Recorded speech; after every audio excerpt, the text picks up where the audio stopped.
जय बोलिए महावीर भगवान की जय। बोलिए अनंतानंत सिद्ध परमेष्टि भगवानों की जय। बोलिए आचार्य भगवान श्री उमा स्वामी जी महाराज की जय। बोलिए चारित्र चक्रवर्ती जी श्री शांति सागर जी महाराज की।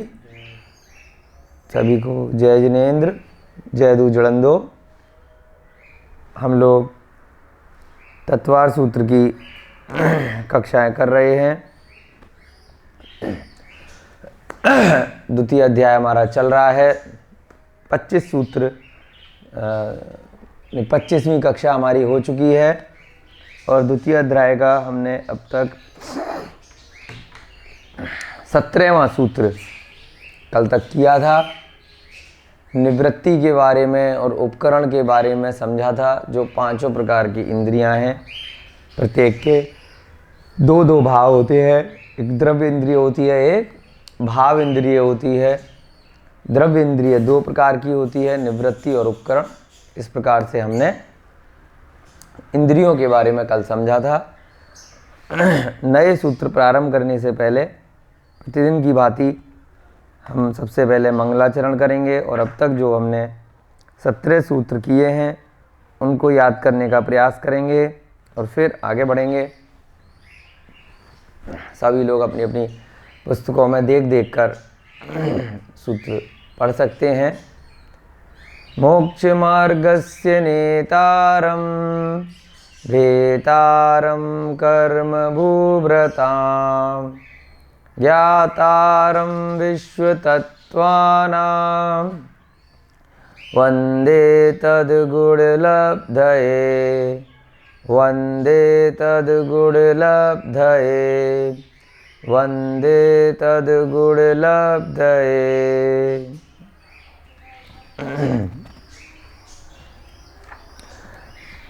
अब इसके बाद आप पहले सूत्र से याद करने का प्रयास करेंगे। द्वितीय अध्याय के औपशमिक छायकौ भावौ मिश्रस्य जीवस्य स्वतत्वमौलिक पारिणामिकौ च द्विनवाष्टादशैकविंशति त्रिभेदा यथाक्रमं सम्यक् चारित्रे ज्ञान दर्शन दान लाभ भोगोपभोग वीर्याणि च ज्ञान दर्शन लब्धैश्चतुस्त्री त्रिपंचभेदा सम्यक् चारित्र संयमाश्च गति कषाय लिंग मिथ्या दर्शना ज्ञाना संयता सिद्धलेश्याश चतुश्चतुस्त्रयै कैक षड्भेदा जीव भव्या भव्यत्वानि च उपयोगो लक्षणं सद्विधोष्ट चतुर्भेदः संसारिणो मुक्ताश्च समनस्का मनस्काः संसारिणस्त्रस्थावरा पृथ्व्यप् तेजो वायु वनस्पतयः स्थावरा द्विन्द्रियास्त्रसाः पंचेन्द्रियाणि द्विविधानि निवृत्त्युपकरणे द्रव्येन्द्रियम। इस प्रकार से हमने 17 सूत्र कल तक कर लिए थे। जल्दी से एक बार जो कल हमने 4-5 सूत्र किए थे छोटे छोटे से, उनका रिवीजन करेंगे। 13वां सूत्र हमने परसों की कक्षा में देखा था कि 5 प्रकार के स्थावर जीव होते हैं। कौन कौन से होते हैं? पृथ्वी, अप, तेजो, वायु और वनस्पति। पृथ्वी का एक, अप का मतलब हमने देखा था जल का एक, तेज का मतलब अग्नि का एक, और वायु का एक, और अंत में वनस्पति का एक। इस प्रकार से 5 प्रकार के एक इंद्रिय जीव थे। तो इन एक इंद्रिय जीवों को क्या बोलते हैं? स्थावर जीव। उसके बाद अगले सूत्र में हमने देखा द्विन्द्रियास्त्रसा, 2 इंद्रिय आदि के जीव कैसे होते हैं? त्रस जीव होते हैं। एक वाले अलग कर दिए, उसके अलावा बाकी जितने भी संसारी जीव बचे वो सब कौन से हो गए? 2, 3, 4, 5, ये सब त्रस जीव हो गए। फिर हमने परसों की कक्षा में भी देखा था, कल भी आपको रिवाइज कराया था कि त्रस और त्रियंच में फर्क होता है।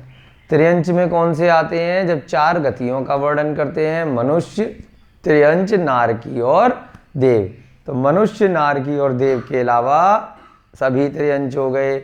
जब त्रियंच बोलेंगे तो उसमें स्थावर भी आ गए, जानवर भी आ गए। मनुष्य, देव और नारकी के अलावा जो भी बचे वो सब त्रियंच में आ गए। जब त्रस बोलेंगे तो त्रस में मनुष्य, देवता, नारकी और 2 से लेके बाकी बचे हुए 5 इंद्रिय तक के सभी जीव आ गए। अब हमने आगे आपको बताया था कि देवताओं के भी 5 इंद्रियां होती हैं, नारकियों के भी और मनुष्यों की। तो ये सब की सब त्रस ही होते हैं। तो क्या कहा सूत्र में? 2 इंद्रियादय त्रसा, यानी कि 2 इंद्रिय से ज़्यादा इंद्रिय जिसके भी होती हैं, 2, 3, 4, 5, वो सब त्रस जीव। उसके बाद अगला सूत्र हमने कल किया था, पंचेंद्रियाणी। जो पंचेंद्रिय जीव होते हैं, कैसे पता चला कि ये पंचेंद्रिय हैं? उनके 5 इंद्रियां पाई जाएंगी। कौन कौन सी इंद्रियां पाई जाएंगी वो आज के सूत्र में आएगा। बता देते हैं, आपको पहले से पता भी है आपको। स्पर्श, रसना, घ्राण, चक्षु, कर्ण। स्पर्श इंद्री जो आपकी शरीर इत्यादि है, मनुष्यों के भी होता है और सभी जीवों के होता है। एक इंद्रिय जीव के कौन सी इंद्रिय होती है? स्पर्शन इंद्रिय होती है। चाहे पेड़ पौधे हों, चाहे पृथ्वी का एक हो, जल का एक हो, वनस्पति का एक हो, वायु का एक, सबके जो पहली इंद्रिय स्पर्शन इंद्रिय होती है। ठीक है। उसके बाद क्या बोले? 5 इंद्रियां जो होती हैं वो प्रत्येक 2-2 प्रकार की होती हैं। द्विविधानी, यानी कि प्रत्येक इंद्रिय 2-2 प्रकार की होती है। यानी कि जो स्पर्श इंद्रिय है उसमें भी एक द्रव्य इंद्रिय होगी और एक भाव इंद्रिय होगी। ऐसे ही रसना में, ऐसे ही घ्राण, यानी कि जो आपकी नाक है, रसना माने जो जीव है जो चखने का काम करती है, जिससे आपको स्वाद आता है। घ्राण से आप क्या करते हैं? सूंघने का कार्य करते हैं, है ना। चक्षु से देखने का और कर्ण से सुनने का। तो इन सब के क्या होंगी? 2-2 इंद्रियां होंगी। और पहली जो इंद्रिय है द्रव्य इंद्री, निवृत्ति उपकरणे द्रव्य इंद्रियम। 17वां सूत्र हमने कल किया था कि द्रव्य इंद्रिय 2 प्रकार की होगी। कौन कौन सी? निवृत्ति और उपकरणे, यानी कि उपकरण। इसको हमने कल डिटेल में समझा था। निवृत्ति किसे बोलते हैं? किसी चीज की रचना या बनावट को। उपकरण जो उस पर उपकार करे, जो उसकी सहायता करे, है ना। हम एक सूत्र 5वें अध्याय में पढ़ेंगे, परस्परोग्रहो जीवानाम। उसका भी क्या अर्थ आएगा? कि सभी जीव एक दूसरे का उपकार करते हैं। तो ऐसे ही ये जो निवृत्ति है उपकरण वाली, ये जो अंतरंग निवृत्ति है, अभ्यंतर निवृत्ति है, उन पर क्या करती है? उपकार करती है। कैसे उपकार करती है? निवृत्ति को भी 2 पार्ट में बांटा, बाह्य और अभ्यंतर। बाह्य माने जो बाहरी निवृत्ति है, अभ्यंतर माने कल हमने देखा था जो अंतरंग से है, जो जीव है, जो वास्तव में देखने का, सुनने का, सूंघने का, चखने का और स्पर्श का काम कर रहा है। शरीर के अंदर एक आत्मा है, जिसका जितना बड़ा शरीर है उतनी बड़ी आत्मा है। कई धर्मों में या कई लोगों में, कई दर्शनों में ऐसी मान्यता है कि जीव बहुत छोटा सा होता है ना। मान लीजिए मनुष्य का हमारा इतना बड़ा शरीर है, तो जीव कहीं मस्तिष्क में अंदर होगा आत्मा, या यहाँ कहीं होगी, या हृदय में कहीं होगी। इस प्रकार से मान्यता, मिथ्या मान्यता कई दर्शनों में या चलन में है, मान लेते हैं कि जब मृत्यु होगी तो छोटा सा सूक्ष्म जीव निकल के वो दूसरी जगह जन्म ले लेगा। और ऐसे ऐसे उदाहरण भी देते हैं कि देखो हमने इस यंत्र के माध्यम से इस जीव को पकड़ लिया कि वो ये मरा और ऐसे गया और वहाँ चला गया। ऐसा कुछ नहीं है, कोई यंत्र जीव को नहीं देख सकता। पुद्गल है यंत्र तो, और जीव क्या है? आत्मा है। उसको कोई भी यंत्र नहीं देख सकता। हम किसी भी इंद्रियों के माध्यम से आत्मा को नहीं देख सकते। जो आत्मा है हमारे, जो जहाँ तक शरीर है वहाँ तक है, यानी कि यहाँ किसी ने सुई चुभोई या चोट लगी तो उसका हमें अनुभूति होगा। कैसे होगा? स्पर्शन इंद्रिय के माध्यम से संदेश हमारे मस्तिष्क तक जाएगा। तो उससे क्या होगा कि जो आत्मा है उसमें परिणमन होगा। तुरंत पता चलेगा कि यहाँ पर चोट लगी है, यहाँ पर लगी है। तो सब जगह जहाँ तक भी ये पुद्गल शरीर है उसके प्रत्येक प्रदेश में, प्रत्येक भाग में ये वाली आत्मा होती है। और पता कैसे चलता है कि सुनाई देना यहाँ से, दिखाई देना है ना, या चखना है, वो सब पुद्गल बाह्य के माध्यम से, निवृत्ति के माध्यम से। ठीक है। अब उस पे उपकार कौन कर रहा है? ये भी दो भाग हैं, बाह्य और अभ्यंतर। ये हमने उदाहरण के माध्यम से कल समझा था। अभ्यंतर निवृत्ति जो अंदर के आत्म प्रदेश हैं, जिसकी वजह से उस जीव को, उस आत्मा को सुख और दुख का पता चला। किसी भी चीज का आंख से देखने का काम किसने किया? बाह्य निवृत्ति में जो काले रंग का गोला था। पता कैसे चला? आत्म प्रदेश की वजह से। बहुत सारे लोगों की बाह्य निवृत्ति में प्रॉब्लम होती है, यानी कि उन्हें दिखाई नहीं देता, फिर भी दूसरी तरीके से स्पर्श से वो शब्दों को पढ़ लेते हैं, है ना, कलर को पहचान लेते हैं, रात है कि दिन है ये पता चल जाता है। कैसे पता चल जाता है? क्योंकि उनकी अभ्यंतर निवृत्ति में कोई प्रॉब्लम नहीं है। पांचों इंद्रियां बेसिकली क्या हैं? ये हैं कि भाई उसी हिसाब से अब मनुष्य है, कोई अंधा है, कोई बहरा है, उसकी बाह्य निवृत्ति में दोष है, परंतु अभ्यंतर निवृत्ति सभी की, अगर मनुष्य पर्याय में जन्म लिया है तो वो पंचेंद्रिय हो, यानी कि जो आत्मा है उसमें जानने देखने की शक्ति है। पांचों इंद्रियों से वो कार्य ले सकता है, मन उनके विद्यमान है। फिर हमने देखा था बाह्य उपकरण, जो बाहरी चीजें हैं केवल उपकार कर रही हैं, उसका उपकार तो है परंतु देखने का काम नहीं कर रही। पलक जो है हमारे आँख को कवर किए हुए है, भौहें हैं, उसका जो चारों तरफ का जो हिस्सा भाग इत्यादि है, काले गोले के जो सफ़ेद रंग का भाग है वो क्या है? अंदर का उपकरण है, बाहर का, इनका भी पार्ट है उसकी रक्षा करने के लिए, जिससे वो उनको कोई दुर्घटना ना हो, आँख को, है ना, वो सुरक्षित रहें। तो ये सब क्या है? उपकरण हैं। ऐसे ही हमने कर्ण का उदाहरण देखा था कि बाहर का जो ये कान दिखने वाला है ये क्या है? बाह्य उपकरण। अंदर से जिसने सुरक्षा करी है अंतरंग उपकरण। जो पर्दे के मध्य का हिस्सा है वो बाह्य निवृत्ति। जो आत्म प्रदेश है, जो सुनने देखने का कार्य कर रहे हैं, वास्तव में जो जीव हैं, क्या हैं? वो अभ्यंतर निवृत्ति है।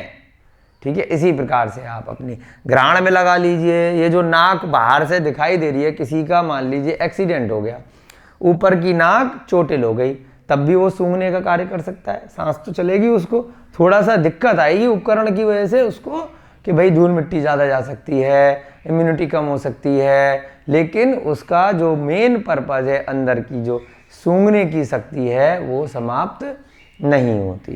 तो ऐसे ही बाह्य उपकरण हो गया, एक अंतरंग उपकरण हो गया, ये जो अंदर के बाल इत्यादि हैं जिन्होंने संभाल के रखा हुआ है, और उसके अंदर निवृत्ति हो गई, बाह्य निवृत्ति, जो सांस ले रही है, जो सूंघने का कार्य कर रही है, और जो आत्म प्रदेश है जिससे पता चल रहा है कि ये इस चीज का जो सुगंध है या दुर्गंध है, कैसी गंध है, वो सब कौन कर रहा है? आत्म प्रदेश कर रहा है। ऐसे ही रसना इंद्रिय पे लगा सकते हैं, और ऐसे ही स्पर्शन इंद्रिय पे हम लगा सकते हैं। अगला सूत्र करेंगे आज 18वां सूत्र। वो कौन सा सूत्र है? भाव इंद्रिय का। इसमें जो दो पार्ट थे, द्रव्य इंद्रिय और भाव इंद्रिय। अब अगला सूत्र क्या कह रहे हैं? लब्धि उपयोगो भाव इंद्रिय। उससे पहले हमने आपको कल बता दिया था, आप लिखना चाहें तो लिख भी सकते हैं, कि कोई अंधा व्यक्ति है, उसकी क्या हो सकता है? बाह्य निवृत्ति में तो दोष हो सकता है, परंतु अभ्यंतर निवृत्ति में दोष नहीं होता। तो इसलिए उसकी इंद्रियां 5 ही मानी जाएंगी। इस प्रकार से आप नोट में लिख सकते हैं, पुस्तक में आपके लिखाया गया है। कोई बह रहा है ना, तो उसकी बाह्य निवृत्ति में दोष है, जिसकी वजह से उसको सुनाई नहीं दे रहा। इंद्रियां 5 ही मानी जाएंगी, पंचेंद्रिय ही होगा।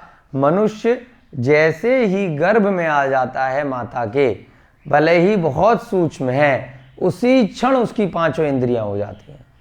जो भी जीव जिस योनि में जन्म लेता है, उस योनि में, उस गति में जितनी इंद्रियों का वो होता है, वहीं से, भले ही उसके अभी कान डेवलप नहीं हुए गर्भ में आते ही, उसके नेत्र भी खुले नहीं हैं, उसकी नाक दिखाई नहीं दे रही भ्रूण में, लेकिन फिर भी क्या होगा? वो उसी क्षण से पंचेंद्रिय होगा, है ना। ऐसा नहीं है कि बाद में धीरे धीरे उसकी इंद्रियां आ रही हैं।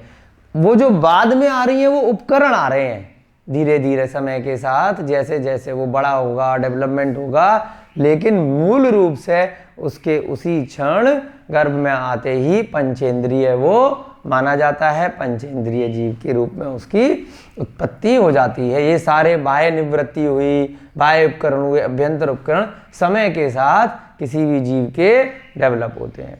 ठीक है, अब हम अगला सूत्र देखेंगे। लब्ध्युपयोगौ भावेंद्रिय। 18वां सूत्र। आज की कक्षा का डेट चेंज करना है 5 नवंबर,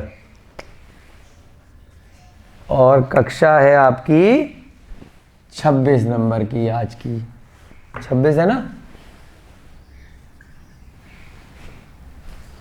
18वां सूत्र। लब्ध्युपयोगौ भावेंद्रियम।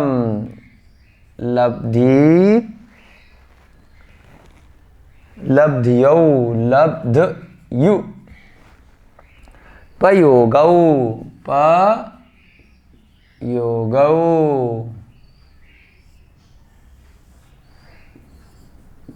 भावेंद्रियम।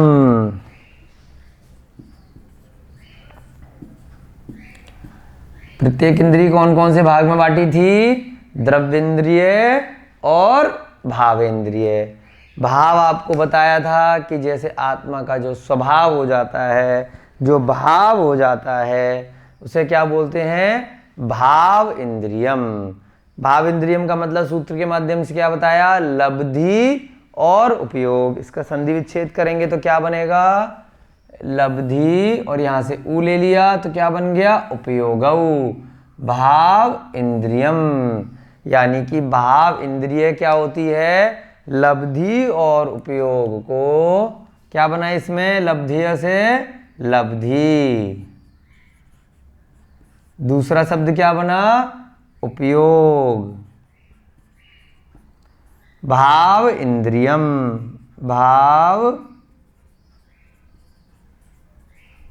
भाव इंद्रिय क्या होती है? लब्धि और उपयोग को भाव इंद्रिय कहते हैं। लब्धि शब्द आपका पहले भी आया है, 9 प्रकार की लब्धियां आपको बताई थी सूत्र नंबर 4 में। 9 भावों को 9 लब्धि कहते हैं। ज्ञान, दर्शन, दान, लाभ, भोग, उपयोग, वीर्याणि च। उसके बाद अगले सूत्र में भी लब्धि वर्ड आया था, 5वें सूत्र में।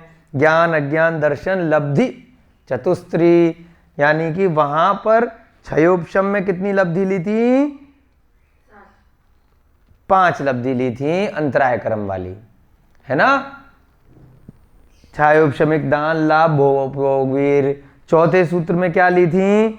सारे की सारे क्षयक वाली, 9 की 9। तो इस प्रकार से लब्धियां जो होती हैं बेसिकली क्या होती हैं, जो क्षयोपशम से होती हैं, यानी कि ज्ञानावर्णी कर्म के क्षयोपशम से जो शक्ति प्राप्त हुई।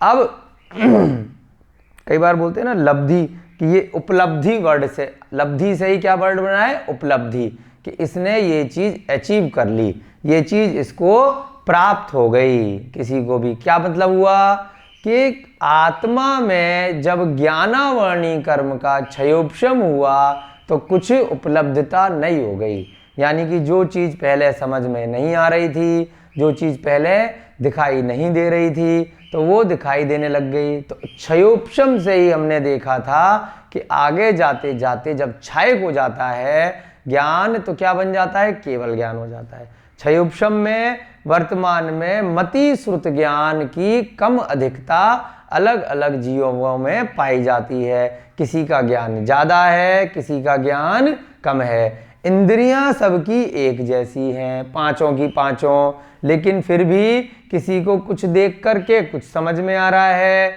सेम चीज देख रहे हैं, है ना। किसी को कुछ पढ़ करके कुछ दूसरी चीज समझ में आ रही है। तो किस वजह से आ रही है, उसकी लब्धि की वजह से, उसकी उपलब्धि की वजह से। वो किस वजह से है, ज्ञानावर्णी कर्म के क्षयोपशम की वजह से। तो लब्धि को क्या बोलते हैं, जिसका जितना ज्ञानावर्णी कर्म का क्षयोपशम है। अब किसी का ज्ञानावर्णी कर्म में हमने 5 भाग देखे थे, किसी का मान लीजिए अवधि ज्ञानावर्णी कर्म का क्षयोपशम हो गया, तो क्या हुआ, उसको अवधि ज्ञान की प्राप्ति हो गई। साक्षात नहीं भी दिख रहा है, फिर भी उसको, है वो पंचेंद्रिय जीव ही, फिर भी क्या हो गया, उसको इंद्रियों से परे, उसको पिछले आगे के भव दिखाई देने लग गए। तो ऐसे ही क्या हुआ, किसी को मन परे ज्ञान का क्षयोपशम हो गया ज्ञानावर्णी कर्म का, तो मन की बात भी वो देखने लग गया, उसको उपलब्धि हो गई।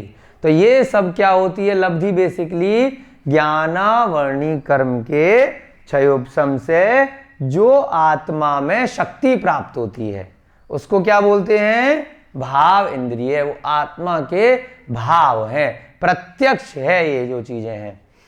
लब्धि माने ज्ञानावर्णी, ये आपको नई चीज है। इंद्रियां जो बाहर से दिखती हैं वो सब आपने पढ़ी थी। अब तत्वार्थ सूत्र में आचार्य महाराज बहुत डिटेल में आपको बता रहे हैं ज्ञानावर्णी कर्म के क्षयोपशम से।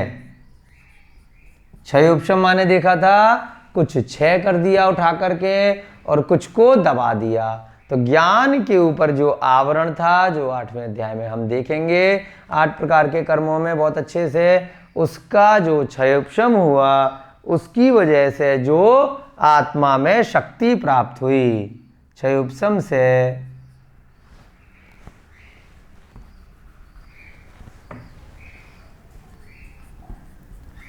आत्मा में जो शक्ति प्राप्त होती है, प्राप्त हुई, उसको क्या बोलते हैं, लब्धि, उपलब्धि हो गई। ज्ञान दान भोग उपभोग ये सब हमने क्या पढ़े थे, ये सब शक्तियां हैं, ये उपलब्धि हैं। ऐसे ही क्षयोपशम में हमने देखा था दान लाभ भोग उपभोग और वीर्य, है ना। तो ये सब क्षयोपशम होता गया और क्या हुआ, आत्मा में जैसे जैसे आवरण हटा, अलग अलग जीव का अलग अलग उसके कर्मों के प्रकार से, तो वैसे वैसे शक्ति प्राप्त होती गई। उपयोग क्या होता है, उपयोग माने उस शक्ति का व्यापार, यानी कि ये जो शक्ति प्राप्त हुई है उसका प्रदर्शन, व्यापार बोलते हैं किसी चीज को, जैसे खरीदना बेचना। तो यहाँ पे व्यापार का क्या मतलब है कि उस शक्ति का उपयोग करना, उस शक्ति का प्रयोग करना। तो क्या बन गया, ज्ञानावर्णी, यानी कि अवधि ज्ञान जो आपको शक्ति प्राप्त हो गई है ना क्षयोपशम की वजह से, तो उसका उपयोग करके अब आपको दिखाई देगा। अब आंख है, नेत्र आपको मिले हैं, तो खोल के आप बैठे हुए हो, लेकिन जरूरी नहीं है कि आप कोई चीज देख रहे हो। बहुत बार आंखें खोल के भी व्यक्ति कहीं पर सोच रहा होता है मन से, सामने की कोई चीजें नहीं दिखाई दे रही, तो इसका मतलब क्या है, आपने उसका उपयोग नहीं किया। कोई व्यक्ति आपके सामने से चला गया, आपका ध्यान कहीं और था। आपके पास वो शक्ति तो है परंतु उसका उपयोग ही नहीं किया। यहां पर उपयोग का क्या मतलब है? जो शक्ति प्राप्त हुई ज्ञानावर्णी कर्म के क्षय उपशम से, उसका उपयोग किया। आप हमारे सामने बैठे हो, हमें मने परे ज्ञान का, ज्ञानावर्णी कर्म का क्षय उपशम हो गया, लेकिन हमने उपयोग ही नहीं किया। हमें जरूरत ही नहीं है कि तुम्हारे मन में क्या चल रहा है जानने की, जो चल रहा है सो चल रहा है। तो उपयोग नहीं करना तो कोई फायदा ही नहीं है। तो यहां क्या कह रहे हैं भाव इंद्रिय में कि एक द्रव्य इंद्रिय हो गई और एक भाव इंद्रिय हो गई, यानी कि जो ज्ञानावर्णी कर्म के क्षय उपशम से आपको धीरे धीरे अलग अलग ज्ञान की श्रेणियों में आप पहुंचे और लब्धि माने वो चीज उपलब्धि हुई, और उसके बाद अब मने परे ज्ञान जैसे हो गया हमको, तो हमने उसको उपयोग किया। ये जो शक्ति प्राप्त हुई उसका व्यापार किया, यानी उसको हमने प्रयोग किया, यूज में लाए। तो क्या मतलब हुआ उपयोग का? मतलब उपयोग माने उस शक्ति के प्रयोग को, इस्तेमाल में लाने को, व्यापार को क्या कहते हैं? उपयोग कहते हैं। उस शक्ति के व्यापार को, व्यापार माने प्रयोग में लाने को। अब हमारे पास दुकान पे कोई सामान रखा है, स्टॉक रखा है, उसे प्रयोग में लाना कब मानेंगे? कि भाई जब उसको हम बेचने के लिए लगाएंगे, उसको बेचेंगे। रखे रखे क्या होगा? वो जैसे शक्ति है वो सामान हमारा स्टॉक में ही रखा रह जाएगा। तो भाव इंद्रिय नहीं कहलाएगी। भाव इंद्रिय कब कहलाएगी? जब आपके लब्धि भी है और उपयोग भी है, शक्ति भी है। कैसे आई? आपके क्षयोपशम से आई और आपने उसको उपयोग में भी ले आए, है ना। पांचों प्रकार के ज्ञान में इसको आप लगा सकते हैं। मति श्रुत में भी, अवधि मने परे में भी, और केवल में कौन सा लगेगा? क्षयिक वाला लगेगा। बाकी चारों में कैसा लगेगा? क्षय उपशम वाला लगेगा ज्ञानावर्णी कर्म। हमने देखा था ना चौथे और पांचवें सूत्र में, जब क्षयिक ज्ञान हो जाएगा तो क्या मतलब हो गया? सीधे सीधे केवल ज्ञान हो गया, है ना। और क्षय उपशम कब तक है? मति श्रुत अवधि और मने परे में। उस शक्ति के व्यापार को क्या कहते हैं? उपयोग कहते हैं।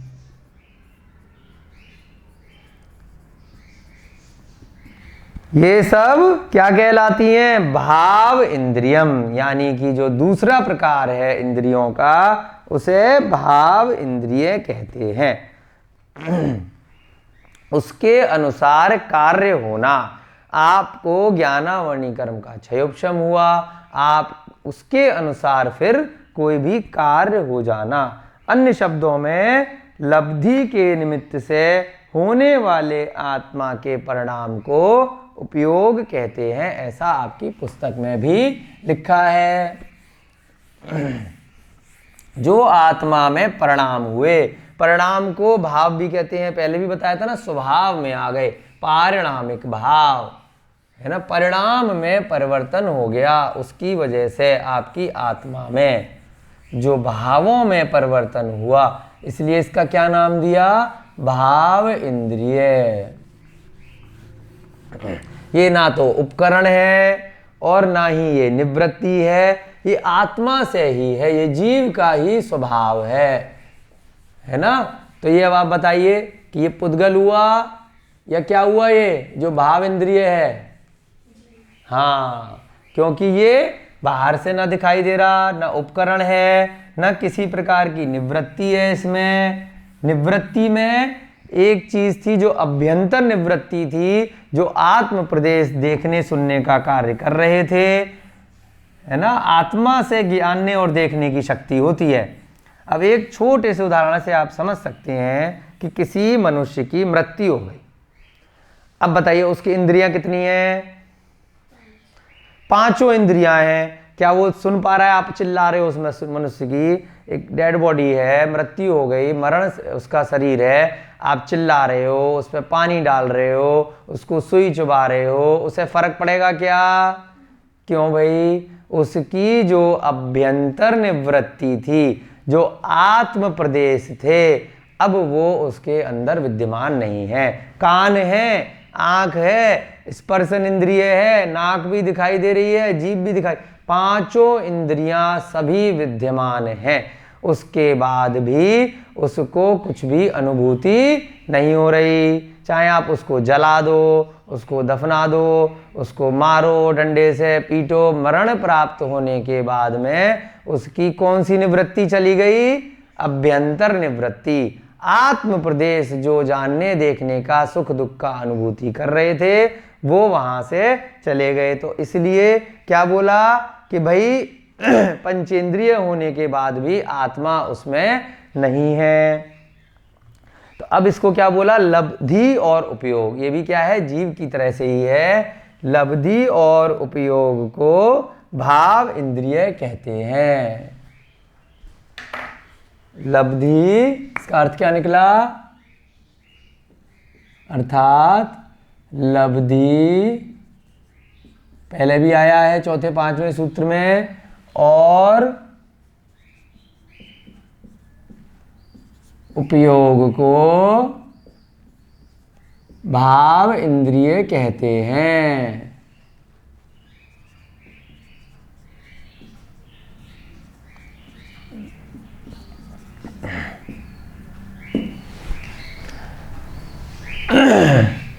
ये भी क्योंकि हमने पिछले सूत्र में द्विविधानी पढ़ा था ना, तो प्रत्येक इंद्रियों के अलग अलग हो सकती है, लेकिन इसके आगे अभ्यंतर और बाह्य दो प्रकार नहीं होते, जैसे निवृत्ति के हमने देखे थे, ये सीधे सीधे होती है। और अन्य शब्दों में क्या बोलते हैं इसको? लब्धि के निमित्त से होने वाले आत्मा के परिणाम को उपयोग कहते हैं। किसके लिए कह रहे हैं ये? उपयोग के लिए।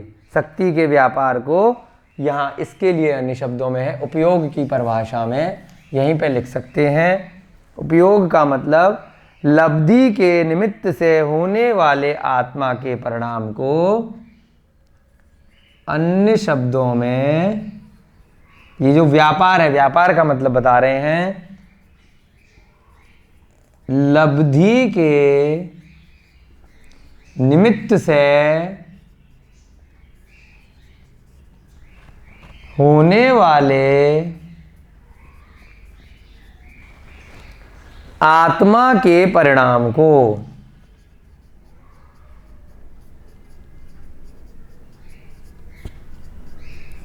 क्या कहते हैं? उपयोग कहते हैं।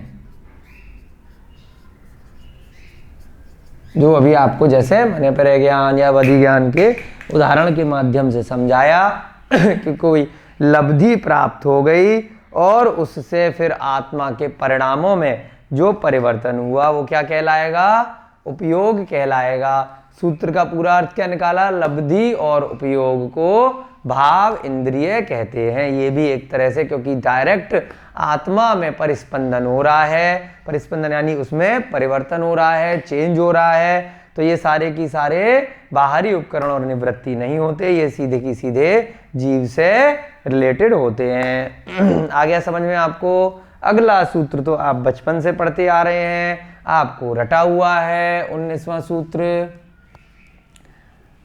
इस पूरे अध्याय का सबसे आसान सूत्र है। क्या सूत्र है? स्पर्शन घ्राण, स्पर्शन रसन घ्राण चक्षु श्रोत्राणी। अब ये जो पांचों इंद्रियां पढ़ी, पांचों इंद्रियों के नाम हमने वैसे बता दिए थे, लेकिन सूत्र के माध्यम से आचार्य महाराज ने और दोबारा से इसको क्लियर कर दिया। स्पर्शन यानी स्पर्श इंद्रिय। दूसरी कौन सी इंद्रिय है? बताओ, सबको याद है? रसन, रसन से रसना इंद्रिय। तीसरी घ्राण, चौथी चक्षु, उसके बाद श्रोत्राणी। श्रोत्राणी यानी कि श्रोत्र जो सुनने का काम करता है उसको क्या बोलते हैं? कर्ण इंद्रिय। अगले सूत्र में बताएंगे 20वें सूत्र में। 20वां सूत्र भी एक साथ लिख लेते हैं। कि इन इंद्रियों का काम क्या है।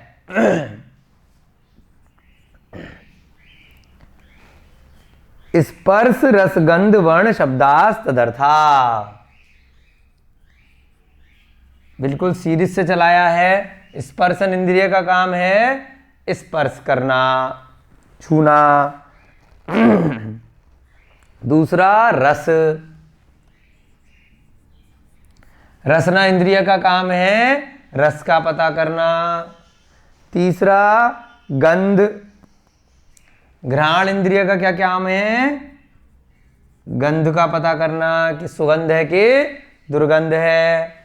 उसके बाद चक्षु इंद्रिय का क्या काम है? वर्ण, आंख से क्या पता चलेगा कि रंग है, क्या रूप रंग है, वर्ण।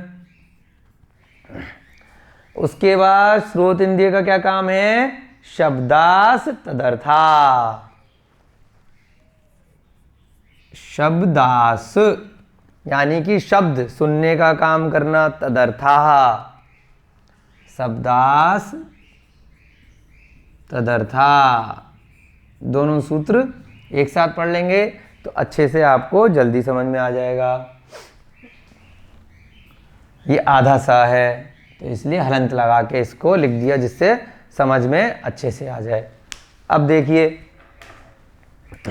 5 इंद्रियां होती हैं, ऐसे ही आपको नंबर से याद करनी है। ठीक है, स्पर्शन के बाद रसना ही याद करना है, स्पर्शन के बाद कर्ण मत बोलना। क्यों?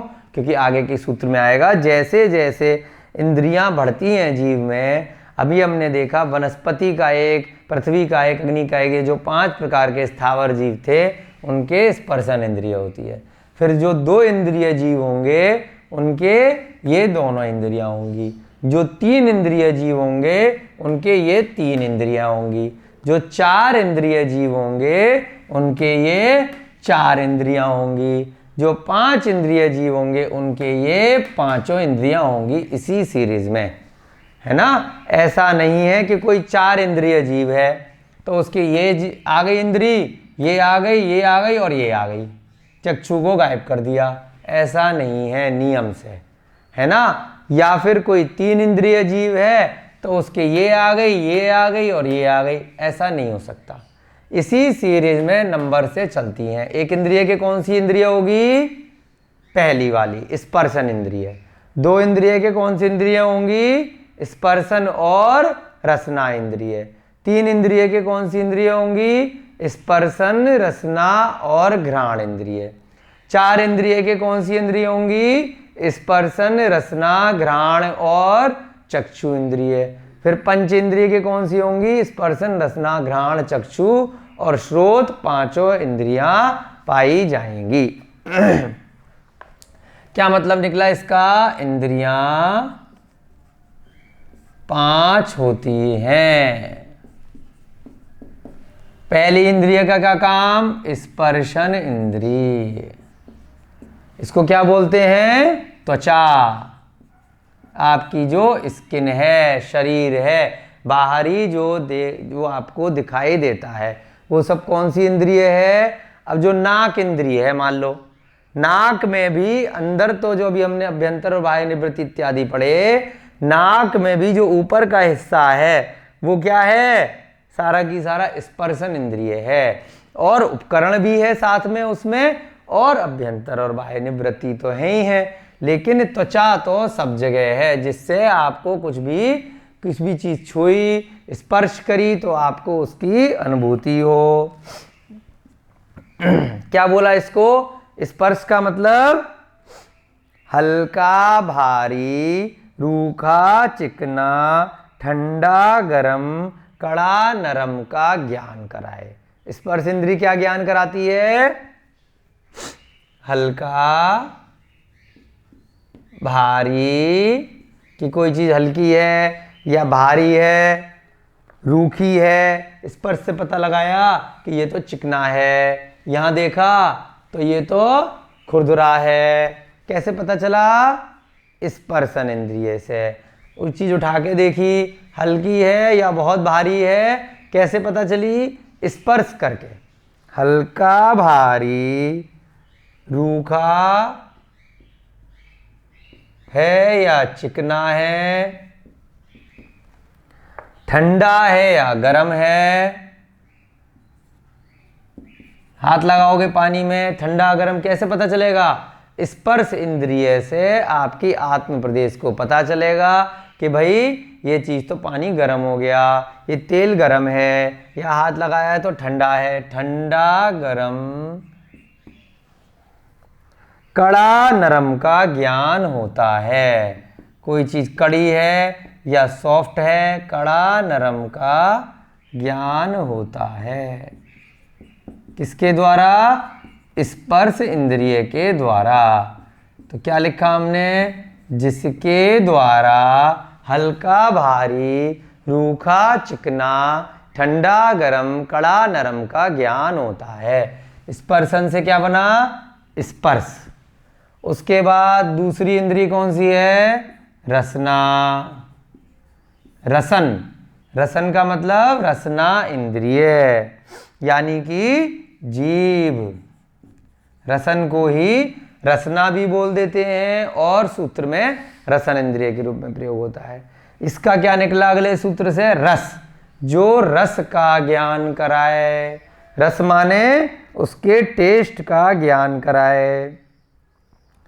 अब टेस्ट क्या होता है? जिसके द्वारा रस का ज्ञान हो। स्पर्श का ज्ञान हो गया, रस का ज्ञान हो। जिसके द्वारा रस का ज्ञान हो कि उसमें रस क्या है। रस का मतलब कोई चीज खाने में कड़वी है, मीठी है, खट्टी है, चरपरी है, कसैली है, वो सब चीज क्या होते हैं? रस होते हैं। खट्टा, मीठा, कड़वा, कसैला, नमकीन, इन सब का स्वाद कैसा है? किससे पता चला? रसना इंद्रिय से। किससे? जीभ से।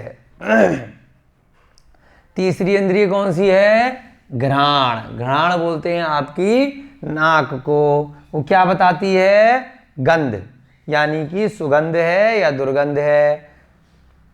घ्राण, तीसरी इंद्रिय घ्राण। घ्राण का क्या काम है? अगले सूत्र से देखा, जो वस्तु की गंध का ज्ञान कराए। जो वस्तु की गंध का ज्ञान कराए। अब गंध किस प्रकार की हो सकती है? सुगंध हो सकती है या दुर्गंध हो सकती है। तो कौन ज्ञान करा रहा है इसको? जो अभ्यंतर निवृत्ति है उससे पता चल रहा है। बाहरी निवृत्ति या बाहरी उपकरण खाली क्या हैं? उसकी रक्षा करते हैं और वो कार्य कराते हैं। पता अभ्यंतर निवृत्ति से चल रहा है, जो वस्तु की गंध का ज्ञान कराए। अगली इंद्रिय कौन सी है? चक्षु इंद्रिय। यहां वाला मिटा दें। चक्षु माने आंख। आंख का क्या काम है? नीचे से वाले सूत्र से देखा, वर्ण। वर्ण माने रंग, रूप रंग के। भाई ये आदमी है या जानवर है, पेड़ पौधे हैं, मकान है, मंदिर है, क्या चीज है, देखने से पता चल जाएगा। सबसे इम्पोर्टेंट इसी को बोला है, तभी तो दर्शन में चक्षु दर्शन अलग से लिया और उसके बाद अचक्षु दर्शन में बाकी की सारी इंद्रियां और मन को एक साथ ले लिया। तो चक्षु इंद्रिय से आपको दूर से ही कोई भी चीज का पता चल जाता है कि ये क्या है। क्या बोलते हैं उसको? चक्षु। चक्षु माने नेत्र या आंख। चक्षु यानी कि नेत्र भी बोलते हैं, आंख भी बोलते हैं इसको। क्या कार्य है इसका? वर्ण। नीचे के सूत्र में क्या लिखा है नंबर से? वर्ण। वर्ण माने रंग, जिसके द्वारा रंग रूप का ज्ञान हो, जिसके द्वारा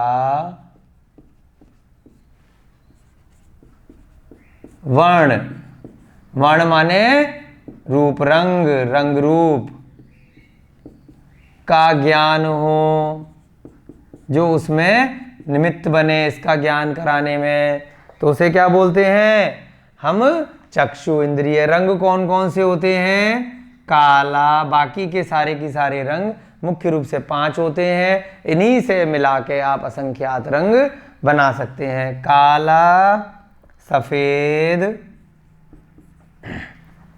नीला, लाल, पीला, नीला, लाल और पीला, इनको अलग अलग रूप से कुछ कम ज़्यादा मिला करके बहुत सारे रंग बनाए जा सकते हैं। अगली कौन सी इंद्रिय है? श्रोत्राणी, यानी कि श्रोत इंद्रिय, श्रोत्र। इसको क्या बोलते हैं? कर्ण या कान। इसका क्या काम है? शब्द, यानी कि जो शब्द बोले गए उसको सुनने का कार्य कराती है, जिसके द्वारा शब्द हैं। एक तो होता है लिखे हुए शब्द, ये तो कौन देखने का कार्य करेगा? जैसे पुस्तक आप पढ़ रहे हो तब कौन सी इंद्रिय काम कर रही है वहां पर? चक्षु इंद्रिय से आप नेत्र से पढ़ रहे हो। यहां पर शब्द का क्या मतलब है? पढ़ने से नहीं है, देखने से नहीं है, सुनने से है, जिसके द्वारा शब्द सुने जाते हैं। शब्द देखे भी जा सकते हैं, लिखे हुए वाले शब्द सुने जाते हैं। जब देखे जाएंगे तब कौन सी इंद्रिय काम करेगी? चक्षु इंद्रिय। जब सुने जाएंगे तो कौन सी इंद्रिय काम करेगी? श्रोत्र इंद्रिय, यानी कि कर्ण इंद्रिय, जिसके द्वारा शब्द सुने जाते हैं। ठीक है। अब अगला वाला जो 20वां है, इसका तो ये हो गया 5 इंद्रियां। अब इसका क्या अर्थ निकलेगा? ऊपर वाले सूत्र में जो 5 इंद्रियां कही हैं उनके ये 5 विषय हैं। तदर्था माने उसके अर्थ हैं, तद माने उसके, अर्थ लग गया तद अर्था, यानी कि उसके अर्थ हैं। उसके जो पिछले सूत्र में तद अर्था, क्या मतलब? पिछले सूत्र में जो 5 इंद्रियों के विषय हैं उसके क्रम से ये सारे अर्थ हैं, ये विषय हैं। ऊपर कही हुई 5 इंद्रियों के विषय हैं। ऊपर कही हुई 5 इंद्रियों के अर्थ माने यहां पे क्या है? पदार्थ। उनके पहले भी देखा था ना हमने, जब तत्वार्थ श्रद्धानम सम्यक दर्शनम, तत्व और पदार्थ के इसको सम्यक दर्शन कहते हैं। तो ऊपर कही हुई 5 इंद्रियों के पदार्थ हैं या विषय हैं, 5 इंद्रियों के विषय हैं, विषय वस्तु हैं, है ना। अब ऊपर कही हुई कौन कौन सी इंद्रियां हैं? तो उनके नंबर से स्पर्श, रस, गंध, वर्ण और शब्द, है ना। ये सारे की सारे स्पर्श, रस, गंध, वर्ण और शब्द ऊपर कही गई 5 इंद्रियों के विषय हैं। एक इंद्रिय एक बार में एक ही काम करती है, दूसरे का काम नहीं करती, है ना। जो कान है वो अपने ही काम करेगा, वो देखने का काम नहीं करेगा। नाक है वो सूंघने का काम करेगी। तो एक इंद्रिय एक ही कार्य एक बार में करती है, सिर्फ अपना। नोट में आप लिख सकते हैं, एक इंद्रिय अपना ही काम करती है, दूसरी इंद्रिय का नहीं। अपनी इंद्रिय का ही काम करती है, दूसरी का नहीं।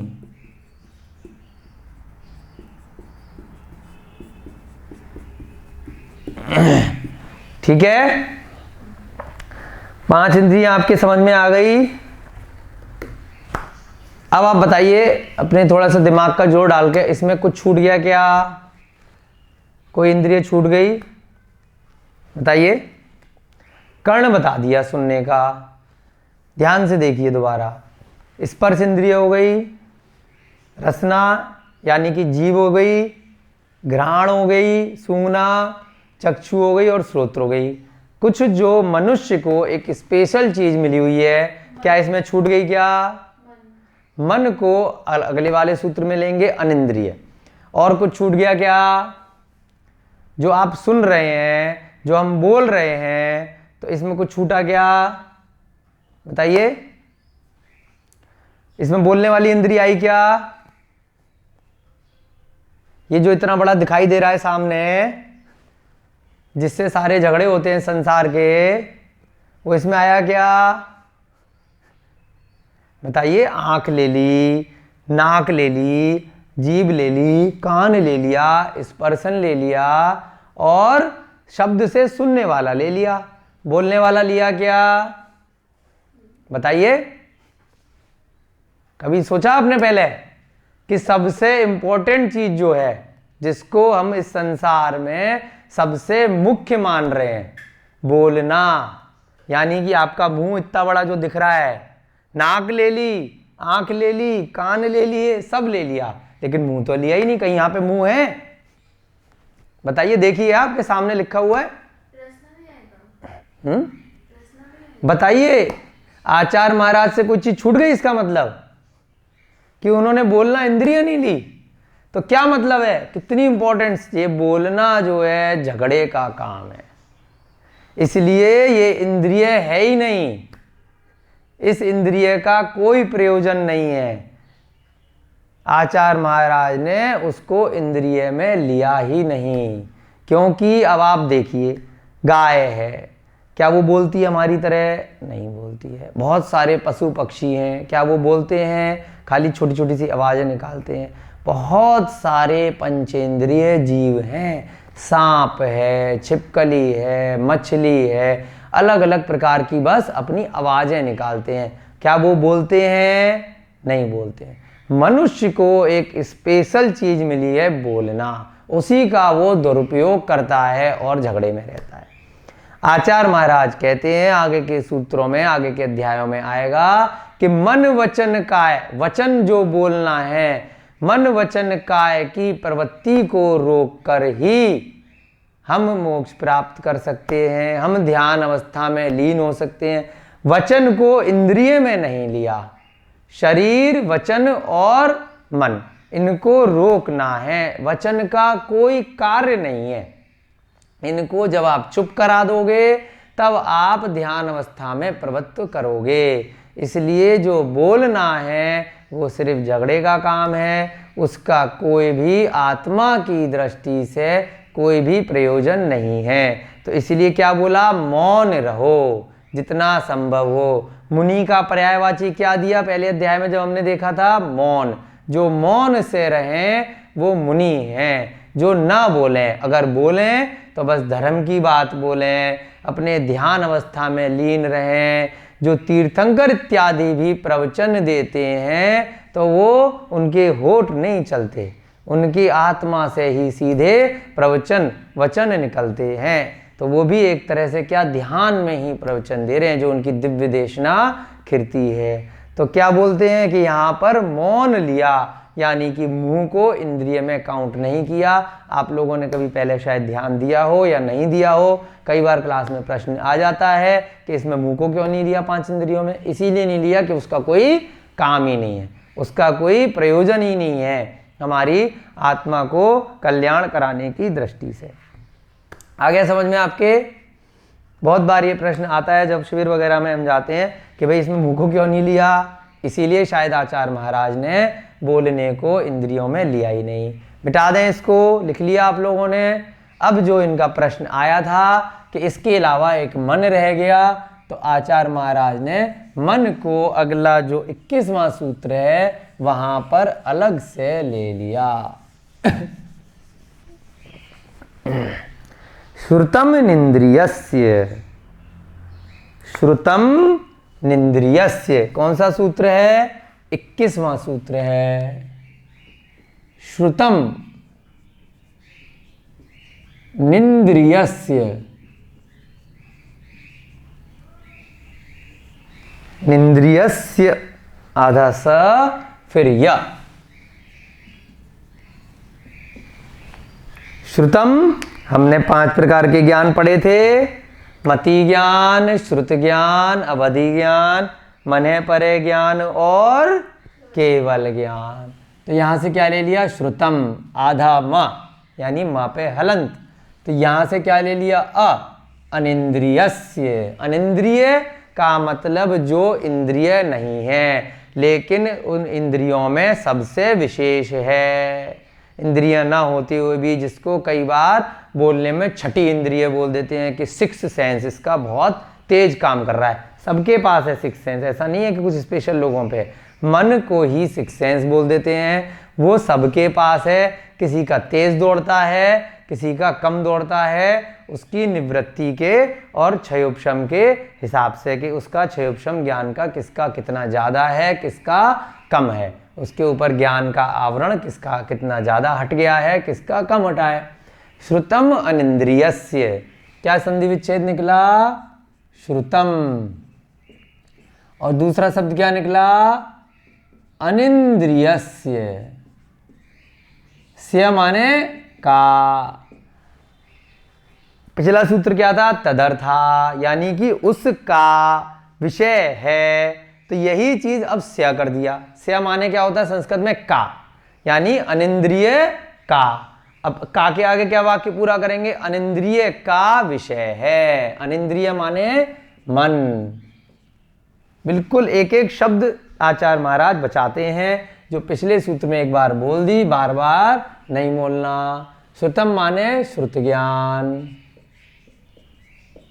अनिंद्रियस्य माने मन का। अनिंद्रिय, अनिंद्रिय माने मन का, से माने का। अब आगे क्या लगा देंगे? विषय है, यानी अनिंद्रिय का विषय वस्तु है, जो श्रुत ज्ञान है, जो आपको विशेष ज्ञान हो रहा है। अब जब हम पहला अध्याय पढ़ा रहे थे तो आपको ध्यान होगा, जब मति श्रुत ज्ञान की चर्चा करी थी तब मति श्रुत ज्ञान बताया था कि इस संसार में जितने भी संसारी जीव हैं, सिद्ध भगवानों के तो खाली केवल ज्ञान है, बाकी के सारे ज्ञान किसको हैं? इन्हें संसारी जीवों को है। ठीक है, तो अब मति श्रुत ज्ञान जो सामान्य रूप से होता है वो प्रत्येक जीव को होता है। एक इंद्रिय के जीव, जो जल का एक जीव है, जो वायु का एक जीव है, जो वनस्पति का एक जीव है, जो पृथ्वी का एक जीव है, जितने भी स्थावर जीव हैं, मति श्रुत ज्ञान सामान्य रूप से उन सबको भी होता है। जिसकी वजह से क्या बताया था कि चींटी जा रही है, उसके आगे आपने आटा डाल दिया तो वहां पे इकट्ठी हो गई सारी चींटी, कोई मीठा डाल दिया। उनके मन नहीं है। मन किसके है? हमने अभी पिछले सूत्र में कल देखा था, संगी और असैनी, है ना। संगी असंगी यानी सैनी और असैनी। कुछ जीवों के जो पंचेंद्रिय हैं उन्हीं के मन होता है, और बाकी के जो 1 से 4 इंद्रिय के जीव हैं उन विचारों के तो मन होता ही नहीं है। फिर भी उनके मति श्रुत ज्ञान सबके पाया जाता है, किसी का कम है, किसी का ज्यादा है। तो यहां क्या कह रहे हैं? ये वाला कौन सा श्रुत ज्ञान है? फिर यहां इन्होंने कह दिया कि श्रुत ज्ञान केवल मन वाले जीवों के होता है। पहले हमने पढ़ा था कि श्रुत ज्ञान तो भाई पेड़ पौधों के भी होता है, चींटी मच्छर के भी होता है, तो वो सामान्य वाला श्रुत ज्ञान है। ये सम्यक ज्ञान वाला जो श्रुत ज्ञान है, जो शास्त्र रूपी ज्ञान है, जब सूत्र भी पढ़ाया था हमने सम्यक ज्ञान के भेद में, तो श्रुत ज्ञान में क्या आया था सूत्र में?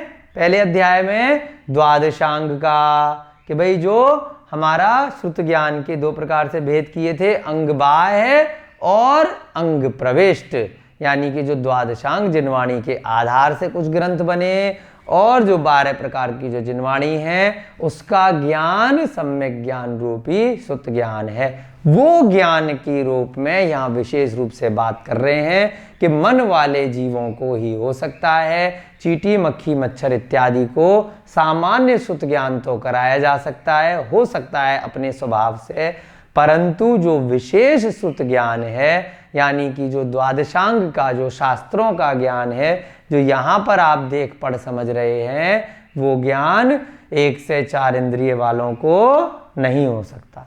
क्या मतलब निकला इसका? अर्थात श्रुत ज्ञान किनको होता है? अनिंद्रिय का विषय है, मन के द्वारा होता है, मन का विषय है,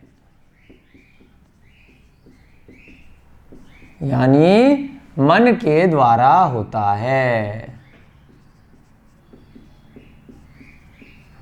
अब इसमें आप नोट में लिख सकते हैं कि सामान्य श्रुत ज्ञान मतलब खाली मति ज्ञान अकेला नहीं चलेगा, मति के साथ हमेशा श्रुत ज्ञान होगा, चाहे चींटी हो या लट हो, कीड़े मकोड़े हो या एक इंद्रिय पर्याय के स्थावर जीव हो। सामान्य श्रुत ज्ञान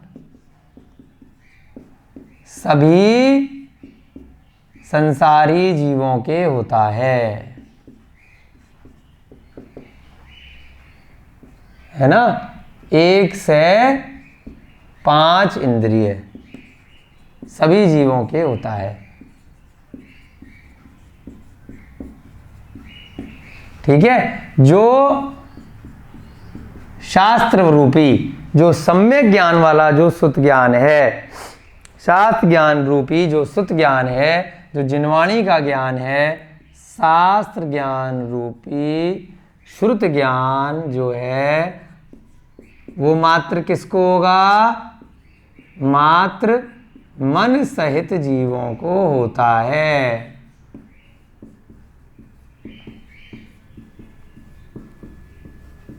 देवताओं के मन है या नहीं है? बताइए।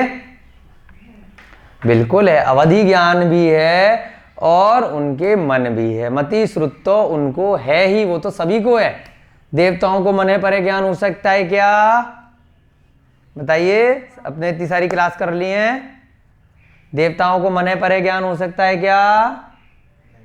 हाँ, नहीं हो सकता। मन है पर ज्ञान मात्र मनुष्य गति में दिगंबर अवस्था में ही हो सकता है। देवता वहां से यहाँ की कोई बात अगर जानते हैं तो वो अवधि ज्ञान रूप में जानते हैं। मने परे ज्ञान वो दूसरे के मन की बात को नहीं जानते। ऋजुमति और विपुलमति हमने पढ़ा था ना, तो वो सब मात्र मनुष्य पर्याय में है। अवधि ज्ञान भी मनुष्य पर्याय में हो सकता है, विशेष रिद्धियों के माध्यम से तीर्थंकरों को भी होता है।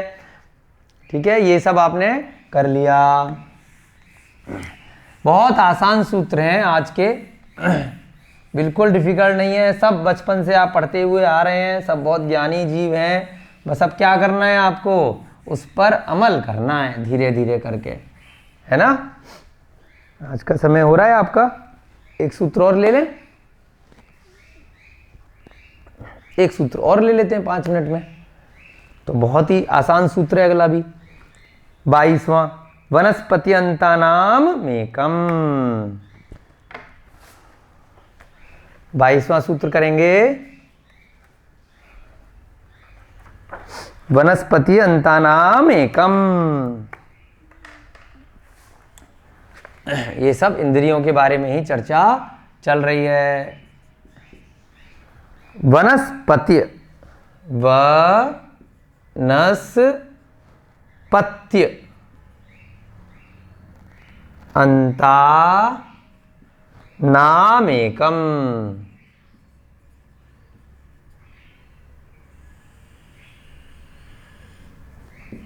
क्या निकला मतलब इसका? बहुत ध्यान से देखिए। वनस्पति, वनस्पति ऐसे क्या बना? वनस्पति। बहुत इंटेलिजेंट सूत्र बनाया आचार्य महाराज ने। अंता नाम, फिर लिख दिया एकम। क्या मतलब? वनस्पति अंता नाम माने अंत में है, वनस्पति जिसके अंत में है वो एक है। क्या मतलब? बार बार रिपीट नहीं करते आचार्य महाराज को। हम तो बहुत बार बार रिपीट कर रहे हैं चीज़ों को, रोज क्लास भी रिपीट कर रहे हैं, एक बार एक ही सूत्र को 10 बार बता रहे हैं, क्योंकि हमारा क्षयक्षम कम है। आचार्य महाराज का क्षयक्षम इतना तेज, इतना ज़्यादा, आचार्य उमा स्वामी से आज के युग की किसी आचार्य की, किसी मुनि की हम तुलना ही नहीं कर सकते ज्ञान की। तो इतना ज्ञानी जीव, उन्होंने बहुत सूक्ष्म रूप में चीज़ें बनाई हैं। वनस्पति जिनके अंत है वो एक होते हैं। क्या मतलब निकला? सूत्र निकालिए आप इसको समझने के लिए। 13वां 22वें सूत्र में उनको पता है कि 13वें सूत्र में क्या लिख के आए हैं। कल हमने किया था पृथ्वी अप तेजो वायु वनस्पति स्थावरा। लाइन से, तभी बार बार बोल रहे हैं कि लाइन से याद करना है। पृथ्वी अप, पृथ्वी, जल, तेजो, वायु, वनस्पति, यानी इस सूत्र के अंत में क्या लिखा है? वनस्पति लिखा है। तो पिछले सूत्रों में जिस सूत्र के अंत में वनस्पति वर्ड आया है वो एक होते हैं। एक माने पिछले सूत्रों से आ रहा है कि इंद्रियों की बात कर रहे हैं, तो इंद्रिय दोबारा रिपीट नहीं किया, क्योंकि पिछले सूत्र में बोल दिया बार बार इंद्रिय इंद्रिय। तो उन्होंने कह दिया कि भाई जिस सूत्र में वनस्पति अंत में आया है वो सारे की सारे एक इंद्रिय होते हैं। कितने अच्छे से लिखवाया है आचार्य महाराज ने। वनस्पतयः अन्तानाम एकम। वनस्पति, वनस्पति, दूसरा क्या लिखा? अंतानाम।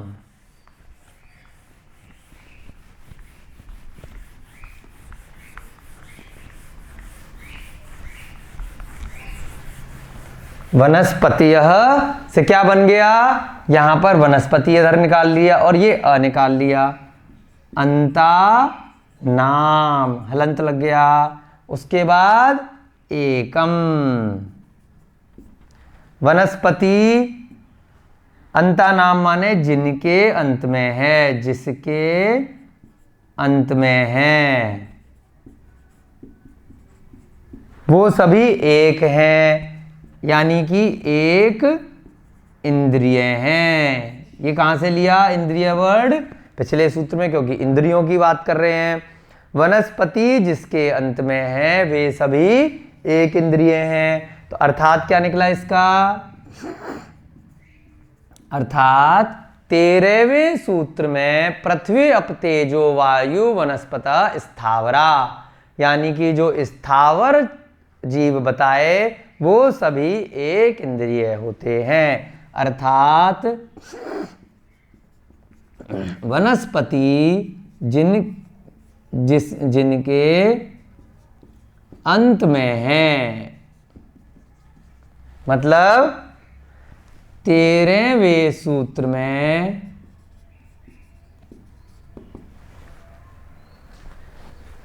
बताए गए सभी स्थावर जीव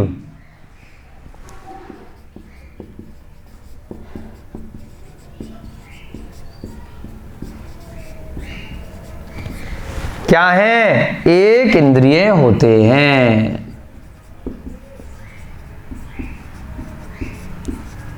आचार्य महाराज को सीधे सीधे स्थावर वर्ड यूज ना करके उन्होंने क्या वर्ड यूज करा? वनस्पति अंतानाम। ये भी एक कला है संस्कृत को लिखने की सूत्र भाषा में। वनस्पति जिसके अंत में है वे सभी एकम माने एक इंद्रिय हैं। 13वां सूत्र आपको इसके लिए रेफर करना पड़ेगा कि भाई वनस्पति किन के अंत में है? पृथ्वी अप तेजो वायु वनस्पतयः स्थावरा। वनस्पति जिनके अंत में है 13वें सूत्र में जो बताए गए हैं सारे की सारे पांचों प्रकार के स्थावर जीव वो सभी एक इंद्रिय होते हैं। इस प्रकार हमारे आज 22वें सूत्र कंप्लीट हो गए। बहुत ही आसान सूत्र थे, आप पहले से इन सब के बारे में जानते थे। अब आगे की कक्षा हम कल लगाएंगे।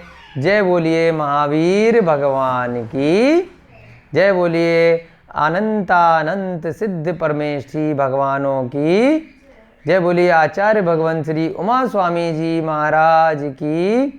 जय बोलिए चारित्र चक्रवर्ती श्री शांति सागर जी महाराज की। जय बोलिए आचार्य गुरुदेव श्री विद्यानंद जी मुनिराज की।